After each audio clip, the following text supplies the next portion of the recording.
Welcome to the Business with Beers podcast. This is the place where we help entrepreneurs expand their business, build their wealth, and generate passive income. I'm your host, Brian Beers, an entrepreneur who's on a mission to inspire growth from everyone around me. Remember that you need to take the actions others won't, and you can live the life that others don't. Please be sure to check out my weekly newsletter that now drops every Thursday. It includes one quote, one tweet, one podcast recommendation, plus some business and investing insight from me. It's short and it's sweet. My goal is to provide you with just a couple gold nuggets to help inspire your growth. Go to brianbeers.com to subscribe. Hello, everyone. I'm excited today to bring you Chris Michael Harris. He has founded and bootstrapped and scaled multiple startups to seven figures in his mid to late 20s. He's also the founder of StartupU, which is an online school for business owners to help people leave their jobs to run successful companies. Welcome to the show, Chris. Thanks, man. I'm happy to be here. Awesome. So, I mean, kind of quite the journey, kind of quite the bio here. Can you give an idea of what was the first business that you really started and grew? Yeah, so it was not a glamorous business. We were in the moving industry.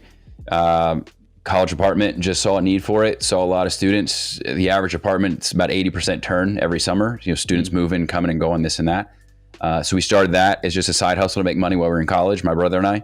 And the trend in student housing at that time, and has continued to be the case, is fully furnished. So you show up, and rather than doing all the moving around, like I just mentioned, you show up and all the stuff is already provided. Stuff being beds, dressers, nightstands, entertainment centers, sofas, etc.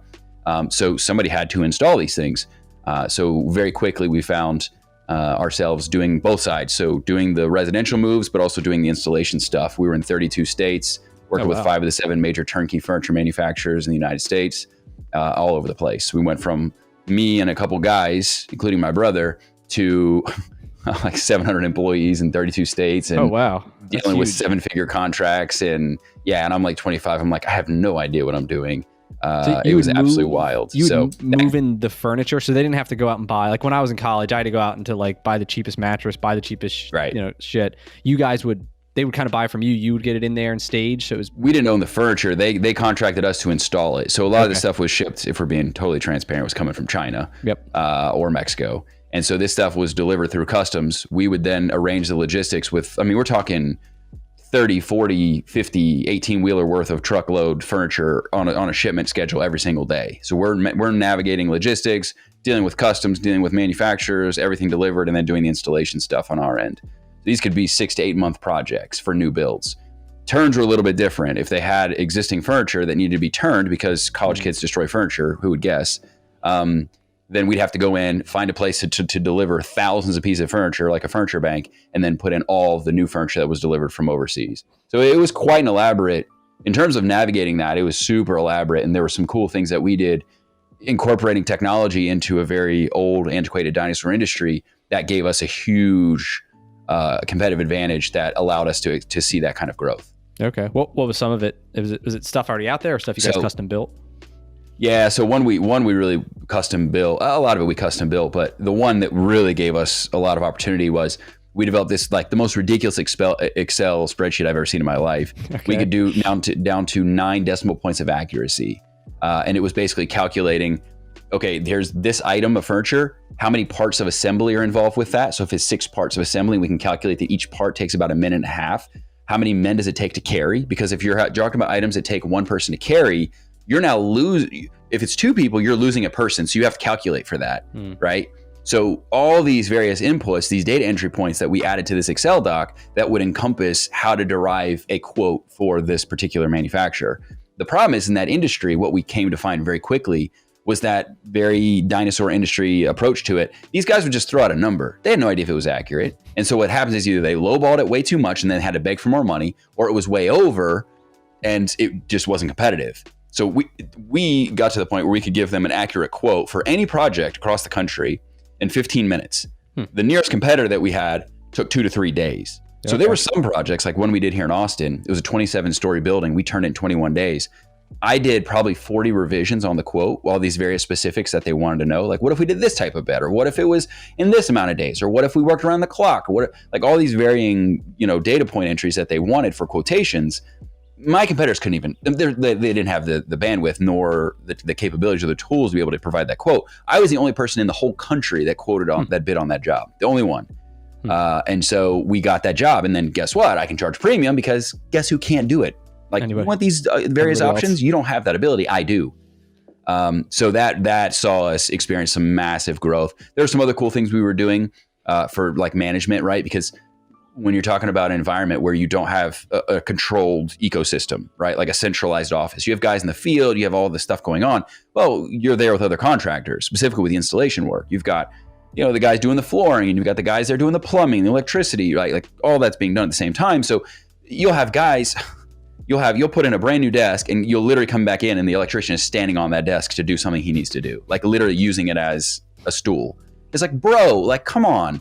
So we were in the process of rolling out, and we were a little bit too early. The technology wasn't exactly there yet, but all of our installers would wear stealth cameras on their hats, their company hats, and we'd be able to tap into a live feed and be able to see at any point. Plus, we'd record that data that video footage every day. So if something were to happen, the likelihood of us having actual eyeballs on the scene, we were right there.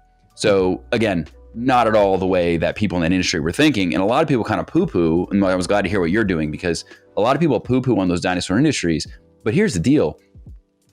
Most of the time, the ugly duckling, those are the biggest opportunities, because everybody's just kind of there, whatever, it's dismissive. It's not sexy. And those are big opportunities. So for people that are thinking about going into something, definitely look at those. Look at those dinosaur industries that really suck. My mentor says this. He loves industries that are, what does he say? Male, pale, and stale. That's what he says. So old white dudes. Old white dudes that aren't innovating anymore. So male, pale, and stale, he loves those industries because he can do what we did, which is just go in and just kick ass. So yeah, that was that, man. And we found ourselves, multiples of millions, pushing $10 million by the time I was like 27. So it was pretty nuts. What happened to it? Did you sell it? Did you close it? Yeah, I just was burning out, dude. It was such a tough, I was going all over the place. It just was the things that I wanted to do in that industry, the industry wasn't ready for it. There was just too many points of resistance from all areas, and the vision that I had for it, I was just 20 years too early. In the ideal world, you'd have robotics doing what we were doing. Yeah. And I was just too early. So it was one of those things where it's like, am I convicted about this? And in which case, if I am, I need to stick with it. I need to make a career out of this. But being objective, man, I really wasn't. It just kind of, I fell into it. It was a college thing as a side hustle that just grew into something I never expected. So I wasn't that passionate about it. It was a great, I call it getting my PhD in entrepreneurship. More realistically, it's probably my MBA, now that I'm smart enough to know that wasn't a PhD. and even now I'm probably like, no, that was undergrad. This is now MBA. How'd you get out of it? We we talked about selling it. We did, but we just said, hey, we're at a point we feel like it's time. Shut it down. I just transitioned. So I launched the podcast. The podcast started to take off. I was having a lot of fun with that. Digital offers, my wife's business, was taking off. So we just said, done. After the last summer, we just said, this is it. We're done with it. So it's interesting too, from we talk a lot about buying businesses. So you want out, you have this successful, profitable business. If someone came to you and wanted to buy it, would you sold it? Yeah. Yeah, we would have. I think people underestimate, and maybe things have changed now. It's not like you put the thing on Craigslist. You know what I mean? It's difficult to find the right, who the hell wants to buy a moving business? You know what I mean? I know there are people that are out there. The only thing that we really talked about doing is the URL. We really were kicking ass. We really ranked higher than even 2 Men in the Truck. We could have gone to them and been like, hey, pay us to go away kind of thing. You know what I mean? These relationships are really valuable. IC is really valuable. And in hindsight, knowing what I know now, not being in my 20s, I probably would have pursued that avenue. But dude, I was so, it's easy to say that now. I was so burned out and so done at that time with that business and just in general. And I had a major health crisis, which is a factor we're not considering here. I was really flirting with cancer and some really bad stuff. So it was just time, man. I just had to invest somewhere else. Yeah. You got to put your health first and over anything else. So. All right. Good. So then so talk to me about StartupU. What is that? Who do you help?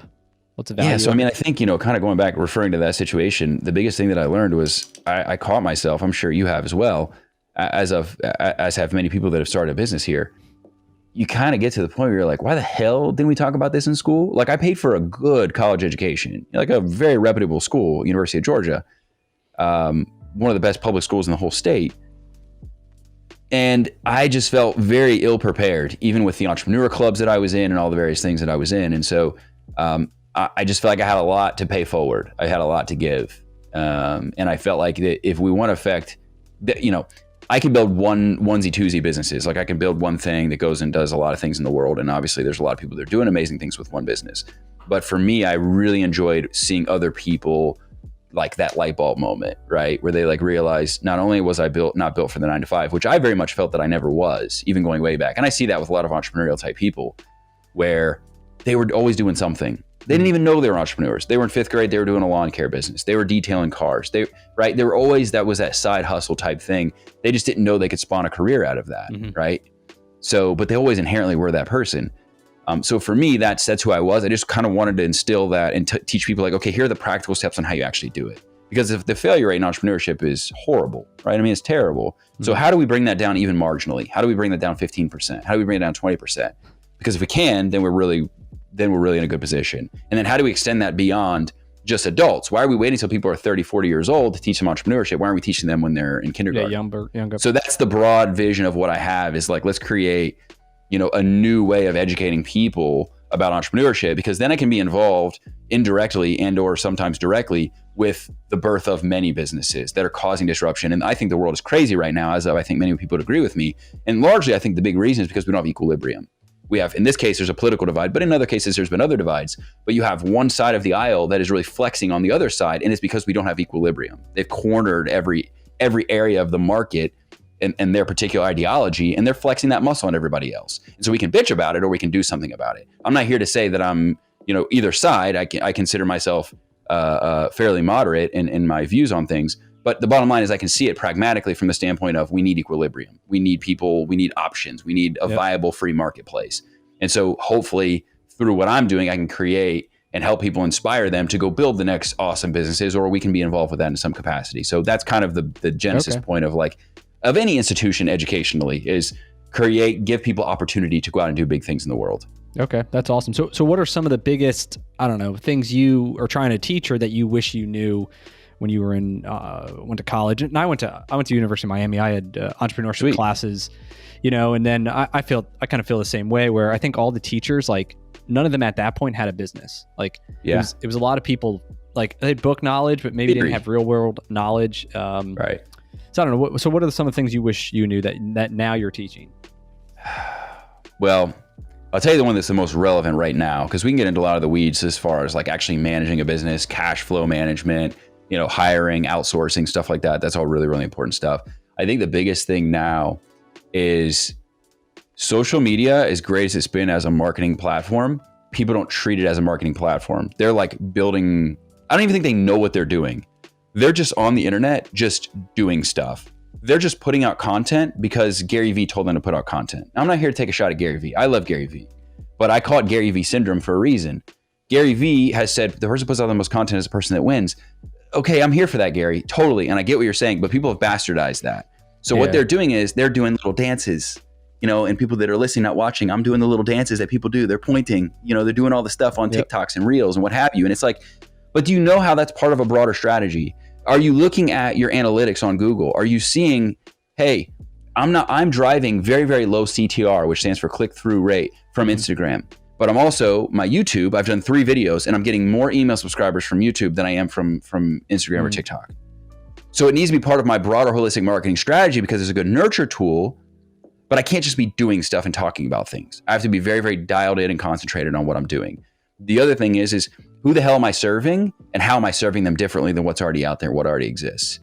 Am I problem aware or am I solution aware in my market, right? Or am I an unaware market? Because sometimes you're like metaverse, that's an unaware market. You have no idea for large in part. The majority of the people of the market does not know what that is. Your marketing message has to speak to an unaware market. You have to, primarily what you're doing is educating. If you're in a problem aware market, people know what the problem is.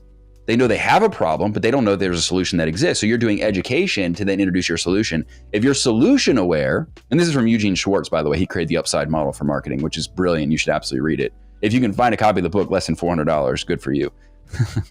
But a solution aware market is a very competitive market. People know that solutions exist out there, right? Like they're aware of weight loss products. So how is yours different? If you look at vacuum cleaners, when they sell those, it's the new triple vortex suction, blah, blah, blah, blah, blah. Yep. What is that? That's a solution aware message. It's different, because this mechanism, this brand new thing that will finally accomplish this, because if you said, hey, here's the deal, your carpet's dirty and my thing will clean it up for you. Okay, yeah, we know that. Like we've heard, we know what a vacuum cleaner is, right? But we're not getting to that level of nuance to understand our market. And more importantly, if you're going to have a mechanized thing to present something solution aware, you've got to understand the market at a deep level to know that that's actually valuable to them, that that's actually what they're looking for, and that's actually their number one challenge. So many people don't understand their audience first, and then they're going out and just creating stuff, products and marketing messages that speak to no one but what they think is cool.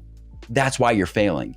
So we try to get too cute and clever with entrepreneurship. The key to entrepreneurship is this: find a problem, identify the solution that people are looking for, go create solution, create content that speaks to the solution. It's literally that simple. But we've gotten all convoluted in our messaging. We've gotten all convoluted in our approach. And so we're just doing stuff on the internet and we chase algorithms. We chase what so-and-so is doing. We listen to people like Gary Vee and we fall into Gary Vee syndrome. I love Gary Vee, but doing Gary Vee's methodology without a strategy, without a plan, without understanding and having your audience as your North Node, you're going to end up somewhere in the weeds. And next thing you know, you're pivoting 25 times a week. You're like, oh, well, I got good engagement on this post, so maybe this is where I'm supposed to go. Or, oh, you just have no idea. You're guessing. You're totally guessing. Yep. So it's that deep dive, unsexy work, the non-glamorous stuff. It's the Arthur Blank, man. It's the getting out in front of the Home Depot store, the first iterations of it, and being like, hey, talking to every single customer that comes out. What did you like? What did you hate? What would you do differently? How would you change the store? What would make you come here more often? And then iterating based off of that and literally getting that feedback, constant feedback and iteration, constant feedback and iteration. Clarity doesn't strike, it unfolds. My business partner always says this. You have got to get in front of people, have conversations, and use that data to test and refine. And people are just not doing that. Yeah. Yeah. One of the best things I've heard is say, a lot of people want to say like, talk about 1,000 different things like one time versus talking 1,000 different ways about one thing. Yeah. And it's hard though. You have this like one thing you want to talk about and it's like, how do I just not repeat myself? You got to be creative. You got to think of different frameworks to say, here's my single solution to this problem in all these different ways versus it's easier just to say, I'm going to talk about this and today and profits tomorrow, margins the next day, whatever, VAs the next day. I'm just going to talk about all this random business stuff versus having some singular focus. And sometimes it's meeting people where they're at too. So people could go see my YouTube channel, which is relatively new and we're still building it. But sometimes I'm talking about like random health stuff. And you're like, what the hell does that have to do with entrepreneurship? And it's like, I saw that. Well, here's the deal. People aren't going to YouTube and being like, understanding my P&L. Like that's not what they're YouTubing, but they are looking for things that are meeting them where they're at in their life. And then if you can tie that back, like you just mentioned, talking about 1,000 different things, but then tying them to something that's a central focus, right? So if I'm talking about that, it's because I'm trying to be a better performing entrepreneur. It's because I'm doing this because this is how I operate as a business owner, right? So as long as you're continuing to tie things back, you can be one of my mentors, Sean Cannell, huge YouTuber, great dude. He talked about that. He was like, look, I'm a big comic book fan. And I was really feeling conflicted about it. I was like, I really want to do a review on this movie, Justice League. I'm a huge comic fan, whatever. He's like, well, then talk about how what they did relates to business. What you would have done from a marketing standpoint that ties into business, how do you tie that back? So that way you can be diverse in the things you're talking about, but there is still that central focus. It's through the lens of what you do. But again, you still have to know what that is. You have to know kind of the guiding North Node, as I mentioned, like you were talking about. Otherwise, you're just talking about stuff for the sake of talking about stuff. Okay, cool. So for in terms of what does the structure look like? Is it a course? Is it live coaching? Is it a mastermind cohort? Like how's it structured? Yeah, so there's a lot of different programs inside of StartupU. StartupU, think about like I get accepted to University of Miami, right? And then I take individual courses at University of Miami. Okay. So the primary course is Startup Launch Factory inside of StartupU. This is like think your core curriculum, right? It's a you have to go through that program. That's the one that's womb to tomb. This is what you need. Hopefully not tomb, but the one that you're going to navigate to start your business in the ways that I think you should. It's majority of that is completely self-study. It's 30 lessons, really deep dive. You're getting PDFs, you're getting bonuses, you're getting all the tools that I use, all the tools I recommend. There's tons and tons and tons of additional resources that go with it. It's everything you would need to start. Vision, goals, finances, hiring, that. Vision, goals. We talked about the marketing stuff, building your first landing pages, building your first website, your social media strategy, what that should look like, email list building strategies, how to make your first hire, what that should look like, how to get outsourced resources like hiring your first VA, Yeah, I mean, it's everything, connecting your merchant account, so okay, well, how do I like actually collect money from people, and how do I scale that out? Yeah. It's everything is as basic as you could think to as advanced as you need to start making a lot of money, right? And early stages, how do you make your first couple dollars? How do you make your first few sales? How do you start building collaborative partners? Collaboration is the number one growth hack. It just is. And it's proven across any single business. A lot of people are like, oh, well, the algorithm's a growth hack. No. Okay, fine. Maybe it is for the next 2 weeks until they change the algorithm. But a proven growth hack, if there were such a thing, is finding collaborative partners, finding people that have an audience, that have built-in customers that you don't have, and finding a way to provide value to them so that you can cross-pollinate, right? That's the goal. So it's teaching you how to develop those people. So yeah, it's everything you could think. There's some other programs inside of StartupU that are great, like Startup Books, where I read so you don't have to. I disseminate books and I give you the big major takeaways. Business owners don't have time to read, yet it's cited as one of the most important things you can do. It's literally the blueprint to success. So there's other programs inside of StartupU that we're launching as we continue to go. Eventually we'll have other quote unquote professors, people like myself that are teaching inside of the program. So it'll be an entire suite of different programs and products in there for people that need certain things they're looking for. And is it targeted to like online businesses they want to start or offline as well?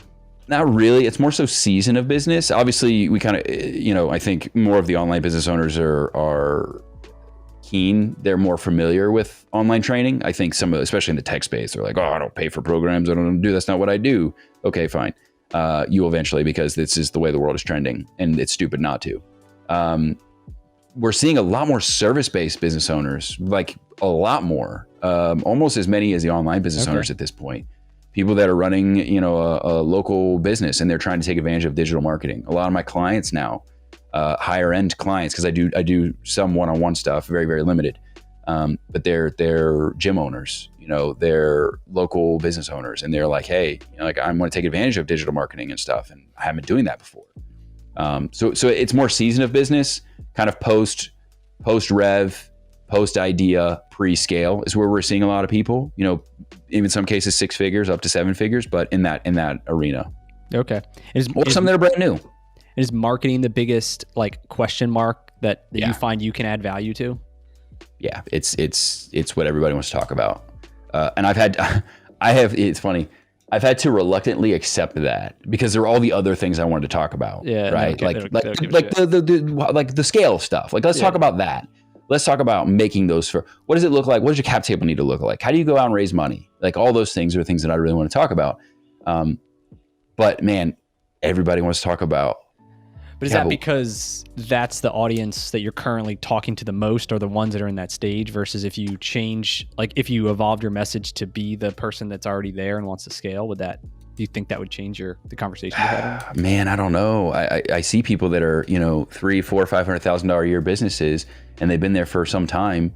And the issue of why they haven't grown is their marketing. So it's a different, they've graduated on from the vanity metrics of having followers for the sake of having followers, but they're looking for paid strategies that are marketing strategies. They think that that's their big problem is marketing in a lot of cases. But it's probably mindset and other things, right?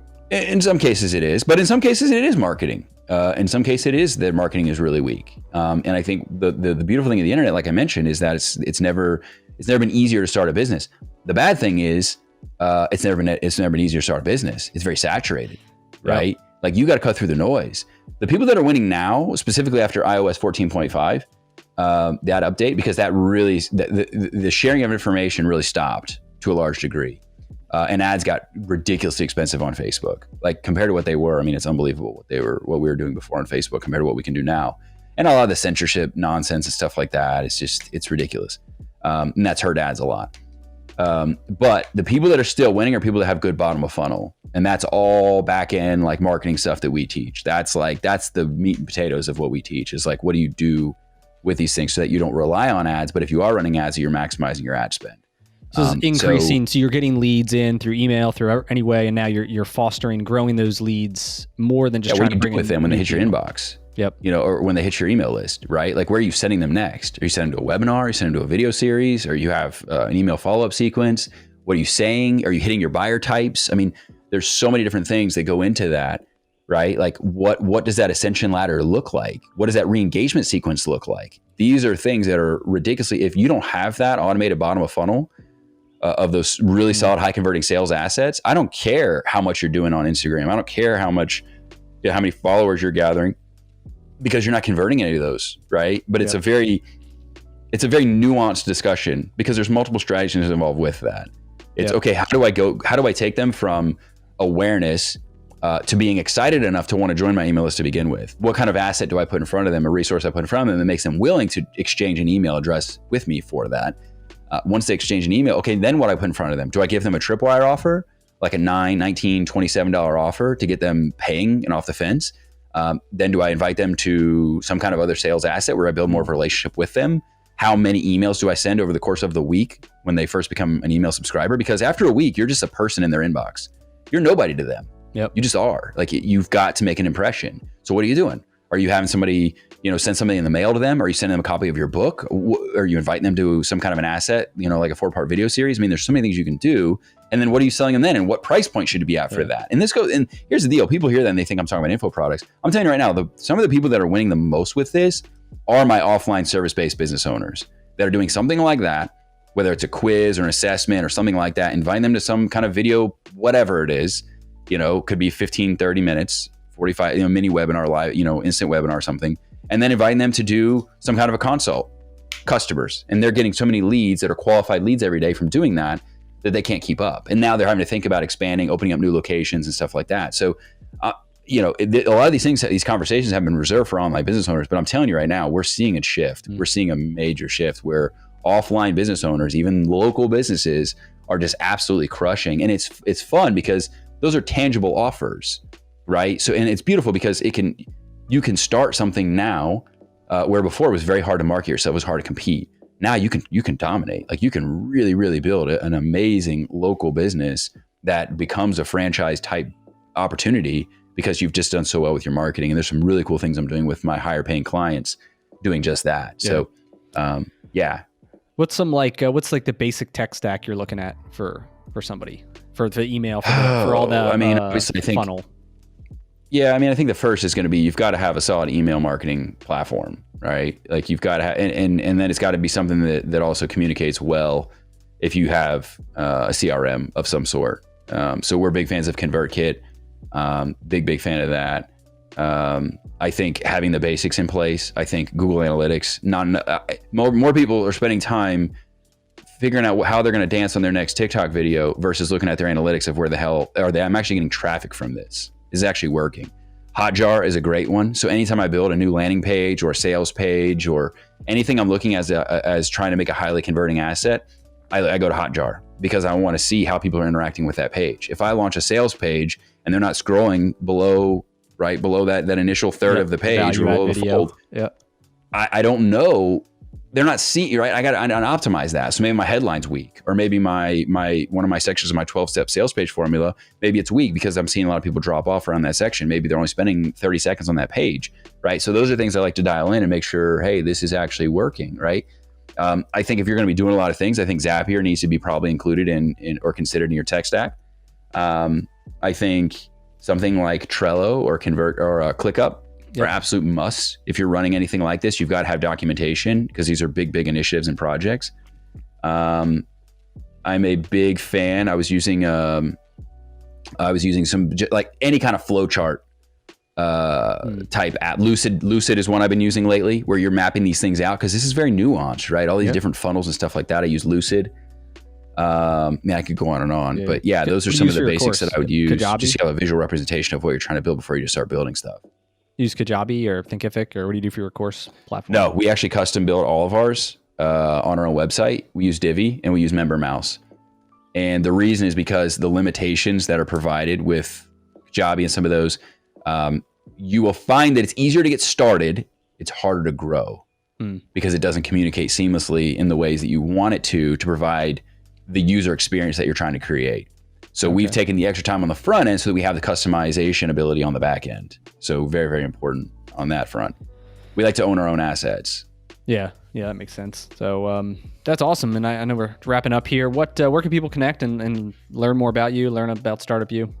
Yeah, man. So I'm Hey CMH on all social media. So you want to check that out. Hey CMH, you can go to heycmh.com as well. Bunch of cool resources there, most of which are free to get started. We've got a business type quiz. So if you're looking like, hey, I'm interested in starting a business, but I don't know what, like industry wise, I know, but I don't know what business model would be best for me and my personality. It's super important.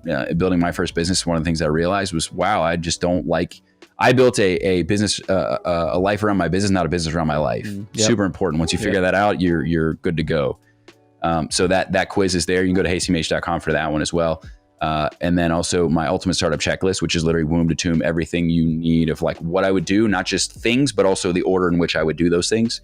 And then the last one would be, you talked a lot about marketing, right? Like, what does that need to look like?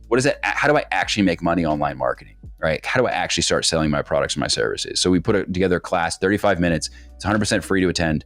And it talks about just that. It's how to start getting customers. It's how to start ramping up your marketing. It's how to do strong, effective marketing presentation, even with a small audience. You do not have to have a large audience. A lot of people think like, I have to have 100,000. Let's go crush it and grow my Instagram, do a bunch of reels, and then I'll start selling. No.